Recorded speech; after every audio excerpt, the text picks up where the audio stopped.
അടുത്ത ചക്കക്കാലം എത്തി. ഇടിച്ചക്കൊക്കെ ഈ വലിപ്പയിക്കണം.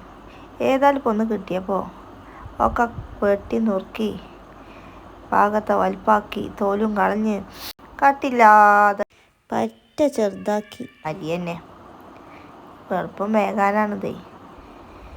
അരിച്ചിലൊക്കെ കഴിഞ്ഞ് നേരെ കുക്കർക്കാണ് ഇടുക. പാകത്തിന് ഉപ്പും പച്ചമുളകും അരിഞ്ഞ് ഒരു തുള്ളി വെള്ളം പാർന്ന് അങ്ങോട്ട് വിസിലടിച്ച് തന്നെ. നല്ല വേവുണ്ട് കേട്ടോ. അപ്പോൾ ഒരു 5-6 വിസിലെണ്ണ അടിച്ചിട്ട് എന്നാൽ തന്നെ നമ്മൾ സാധനം വേവുള്ളൂ. ആവിയൊക്കെ പോയിട്ട് തുറന്നു നോക്കിയപ്പോൾ എല്ലാ അവസ്ഥ ഇതാണ്. കുറച്ചധികം വെള്ളം ഉണ്ടാവുകൊണ്ട് നമ്മളത് കളഞ്ഞു. പിന്നെ തേങ്ങയും പച്ചമുളകും ഇട്ട് ഒന്ന് ചതച്ചെടുക്കുക. അതും കൂടി അതിക്കിട്ടാണ് മിക്സ് ചെയ്തിട്ട് കടുകും കരിവേപ്പിൻ്റെ ഇലയും കടുക് എടുത്തിട്ട് അതിക്കാണ് ഇതിട്ടിട്ട് നന്നായിട്ടാണ് ഇളക്കി യോജിപ്പിച്ച് നമ്മളെ ഇടിച്ചക്ക തോരൻ ഇതാ റെഡി ആയിക്കണം. ഇനി ഇത് ചോറിൻ്റെ കൂടെ തിന്നാൽ മതി. ഔ ഇഞ്ചടാ അതിൻ്റെ ടേസ്റ്റ്.